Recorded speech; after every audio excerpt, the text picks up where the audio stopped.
எல்லாருக்கும்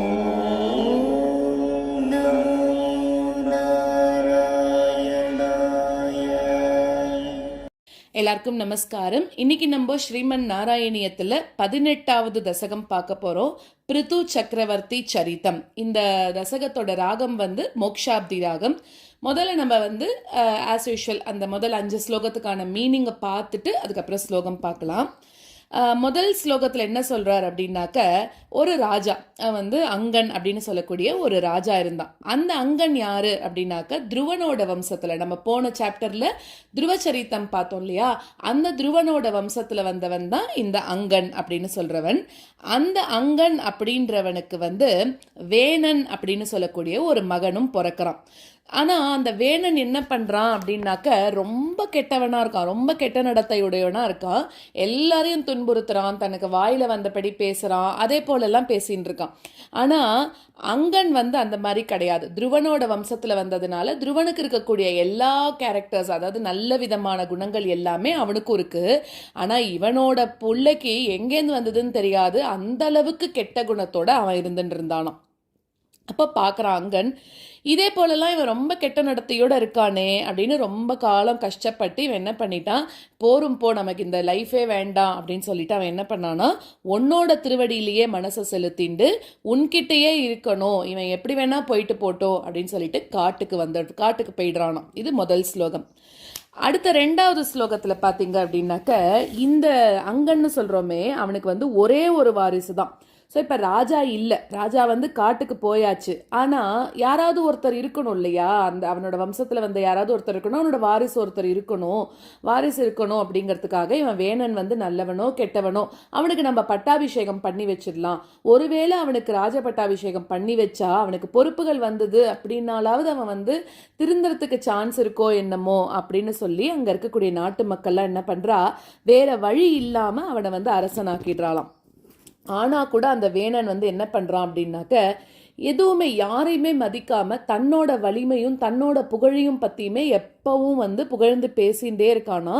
அதே மாதிரி இந்த உலகத்தில் அவெல்லாம் உனக்கு பண்ண வேண்டிய, குருவாயூரப்பனா இருக்கக்கூடிய உனக்கு பண்ண வேண்டிய பூஜைகள் வேள்விகள் எல்லாத்தையும் தடுத்து நிறுத்துறான். அந்த அளவுக்கு கொடூரமானவனா அவன் இருக்கானா.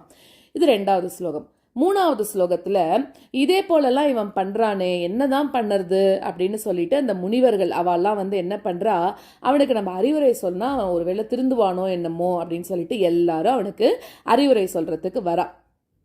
ஆனால் அவன் அந்த முனிவர்களை கூட விட்டு வைக்கல, முனிவர்களையும் நிந்திச்சு பேசுகிறான். அவளை வந்து இப்போ என்ன சொல்லிட்டான், அவகிட்ட என்னை தவிர வேறு தலைவனே இல்லை, நான் தான் கடவுள் அப்படிங்கிற மாதிரி எல்லாம் பேச ஆரம்பிச்சுட்டானாம். அப்போ அவெல்லாம் சொல்கிறா, என்னப்பா நீ இப்படியெல்லாம் சொல்கிற, கடவுளே நீதான்லாம் சொல்லக்கூடாது, அதெல்லாம் ரொம்ப தப்பு அப்படின்ற மாதிரிலாம் முனிவர்கள் சொல்கிறா. அவளோடையும் அவன் பயங்கரமாக வாக்குவாதம் பண்ணுறான்.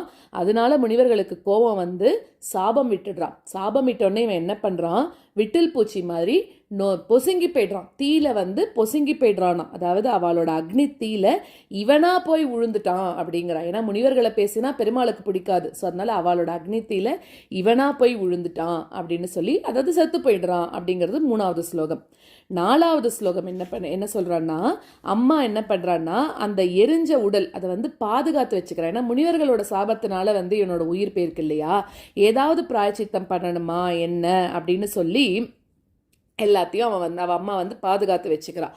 அப்போ என்ன பண்ணுறா அப்படின்னாக்க, முனிவர்கள்லாம் யோசிக்கிறா, இவன் வந்து என்னதான் வந்து இதுவாக இருப்பா, இவன் போயிட்டான்னா இப்போ துஷ்டர்கள்லாம் கிளம்பிடுவாளே அப்படிங்கிறதுக்காக என்ன பண்ணுறா, அவள் வந்து இது அவனோட உடம்பு அதை வந்து இவன் வந்து என்னதான் கெட்டவனாக இருந்தாலும் இவன் துருவனோட வம்சத்தில் வந்திருக்கிறதுனால எங்கேயாவது ஏதாவது ஒரு நல்லது இருக்காதா அப்படிங்கிறதுக்காக என்ன பண்ணுறாலாம், அவள் அம்மா காப்பாற்றி வச்சுட்டு இருந்த அந்த உடம்பை வந்து, அவனுக்கு வந்து பெரிய உடம்பு தண்டாயுதம் மாதிரி இருக்கக்கூடிய அவனோட உடம்போட தொடை பாகம், அதை வந்து தொடை பாகமே தண்டாயுதம் மாதிரி இருக்கான். அப்படி இருக்கக்கூடிய அந்த தொடை பாகத்தை கடைய ஆரம்பிக்கிறான். அப்படி கடைய ஆரம்பிக்கும் போது அவனோட பாபமும் விலகிறதான். அந்த இடத்துல இருந்து அவன் பண்ண பாவம் எல்லாமே விலகிறது. அதிலிருந்து யார் வரா அப்படின்னாக்க, அந்த கடையப்பட்ட அந்த தண்டம் மாதிரி இருக்கக்கூடிய அவனோட தோள்கள்லேருந்து கரங்கள்லேருந்து யார் வரா, குருவாயூரப்பனா இருக்கக்கூடிய நீ வர அப்படின்னு சொல்லி 4வது ஸ்லோகத்தில் சொல்றான். 5வது ஸ்லோகத்தில் முனிவர்கள் அவெல்லாம் என்ன பண்ணுறா அப்படின்னாக்க சூத்தர் மாதிரி இருக்கிறவாள்லாம் என்ன பண்ணுறான்னாக்க நீதான் வந்திருக்கிறது நீதான் அப்படின்னு சொல்லி பிருத்து சக்கரவர்த்தியாக நீதான் தோன்றியிருக்க அப்படின்னு சொல்லி நீதான் அந்த நீயே தோன்றியிருக்க அப்படின்னு அவளுக்கு தெரிஞ்சு போச்சு. அவன் என்ன பண்ணியிருக்கான், அந்த வேணன் பூமியில் நிறைய துன்புறுத்தியிருக்கான் இல்லையா, அதனால பூமாதேவி ரொம்ப பொறுமைக்கே உறைவிடமாக இருக்கக்கூடியவள்னு சொல்லலாம். ஆனால் இவன் பண்ண துன்பம் தாங்காமல் பூமாதேவி என்ன பண்ணிட்டானா, நான் உங்களுக்கு தண்ணி கொடுக்க மாட்டேன், நெல் வளம்லாம் கிடையாது, வயல் வளம் கிடையாதுன்னு சொல்லி எல்லாத்தையும் தனக்குள்ளே மறைச்சுட்டாலாம். ஸோ பூமியே வறண்டு போயிருந்ததான் இவன் பண்ண துன்பத்தினால. அப்போ என்ன ஆயிடுத்து, பிருத்து சக்கரவர்த்தியாக தோன்றின நீதான் வேணனோட துன்பத்தினால அங்கே போன எல்லாத்தையும் நீ மீட்டு எடுத்த. மேடு பள்ளமாக வறண்டு போயிருந்த அந்த பூமியை நீ உன்னோட வில்லுனாலேயே சமமாக்கி திருப்பியும் அந்த நாடு செழிக்கிறதுக்கு நீ தான் வழி பண்ண அப்படின்றா. ஸோ இதுலேருந்து நம்ம என்ன புரிஞ்சுக்கிறோம், அந்த வேணன் அப்படின்றவன் செத்து போயிட்டான். அவனோட தொடையிலிருந்து யார் வந்திருக்கா, பெருமாளோட அம்சம். அதுதான் யாரு, பிருத்து சக்கரவர்த்தியாக பெருமாளே வந்திருக்கார் அப்படின்னு சொல்லலாம். முதல்ல அங்கன் இருந்தான், அங்கனுக்கு ஒரு பையன், அங்கன் காட்டுக்கு போயிட்டான். அதுக்கப்புறம் வேணனுக்கு பட்டாபிஷேகம் பண்ணி வைக்கிறா, வேணன் செத்து போயிடுறான் அதுக்கப்புறம் முனிவர்களோட சாபத்தினால.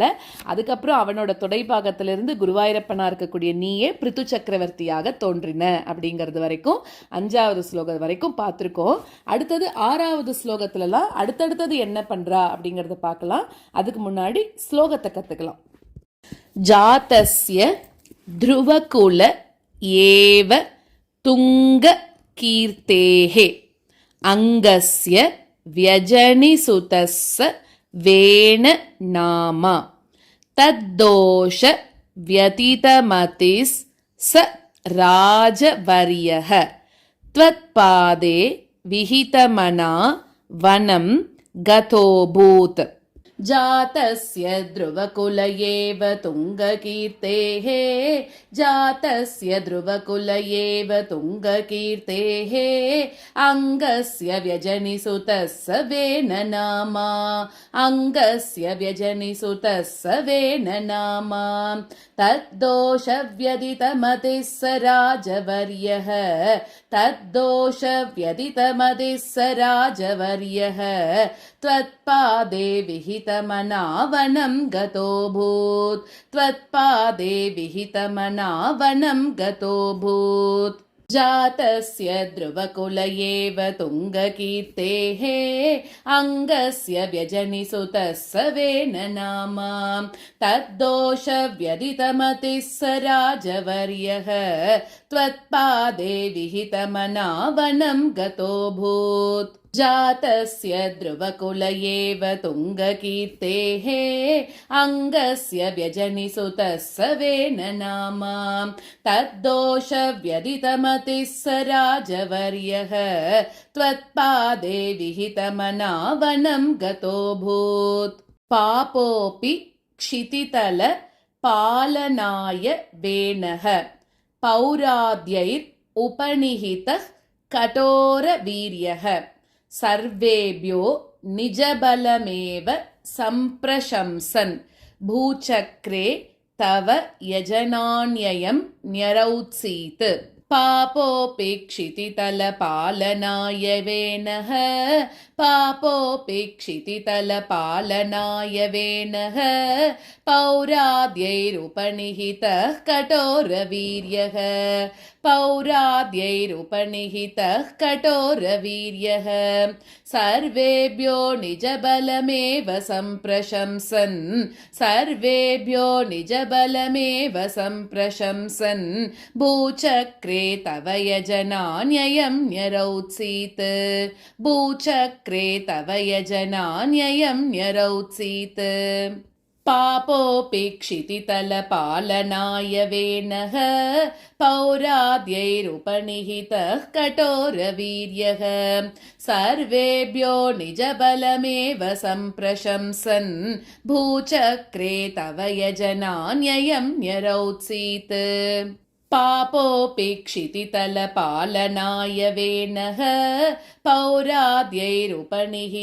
कठोरवीर्यः सर्वेभ्यो निजबलमेव सम्प्रशंसन् भूचक्रे तव यजनान्ययं न्यरौत्सीत् सम्प्राप्ते हित कथनाय तापसौगे मत्तोऽन्यो भुवनपतिर्न कश्चनेति त्वन्निन्दा वचनपरो मुनीश्वरैस्तैः शापाग्नौ शलभदशाम् अनायि वेनः सम्प्राप्ते हितकथनाय तापसौगे सम्प्राप्ते हितकथनाय तापसौगे मत्तोऽन्यो भुवनपतिर्न कश्चनेति मत्तोऽन्यो भुवनपतिर्न कश्चनेति त्वन्निन्दा वचनपरो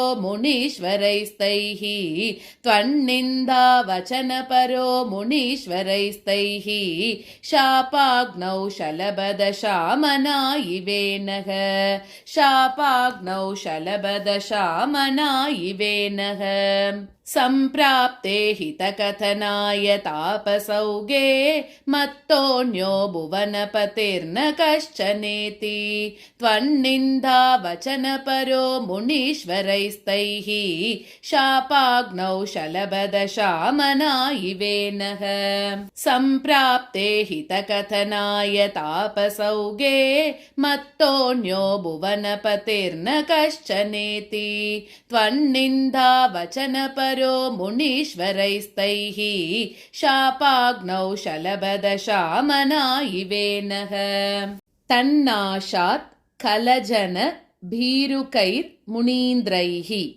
तन्मात्रा चिरपरि रक्षिते तदङ्गे त्यक्तागे परिमतितात् अदोरु दण्डात् दोर्दण्डे परिमतिते त्वमाविरासीः तन्नाशात् खलजनभीरुकैर्मुनीन्द्रैः तन्नाशात् खलजनभीरुकैर्मुनीन्द्रैः तन्मात्रा चिरपरिरक्षिते तदङ्गे तन्मात्रा चिरपरिरक्षिते तदङ्गे त्यक्तागे परिमतिता तदोरुदण्डात् त्यक्तागे परिमतिता तदोरुदण्डात् दोर्दण्डे परिमतिते त्वमाविरासीः दोर्दण्डे परिमतिते त्वमाविरासीः तन्नाशात् खलजनभीरुकैर्मुनीन्द्रैः तन्मात्रा चिरपरिरक्षिते तदङ्गे त्यक्तागे परिमतिता तदोरुदण्डात् दोर्दण्डे परिमतिते त्वमाविरासीः तन्नाशात् खलजनभीरुकैर्मुनीन्द्रैः तन्मात्रा चिरपरिरक्षिते तदङ्गे त्यक्तागे परिमतिता तदोरुदण्डात् दोर्दण्डे परिमतिते त्वमाविरासीः विख्यात पृथुरिति तापसोपदिष्टैः सूताध्यै परिणुत भावि भूरि वीर्यः वेनार्त्या कबलित सम्पदं धरित्रीम् आक्रान्तां निजधनुषा समामकार्षीः विख्यातः पृथुरिति तापसोपदिष्टैः विख्यातः पृथुरिति तापसोपदिष्टैः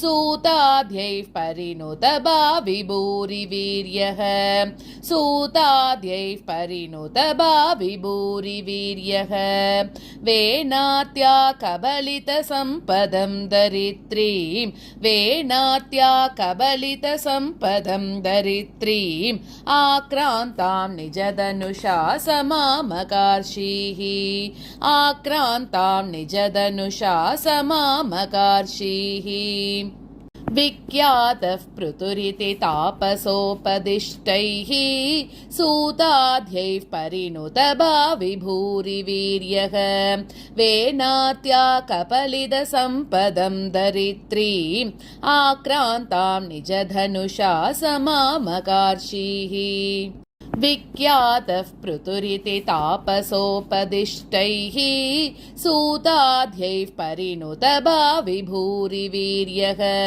वेनात्या कपलिदसम्पदं दरित्रीम् आक्रान्तां निजधनुषा समामकार्षीः।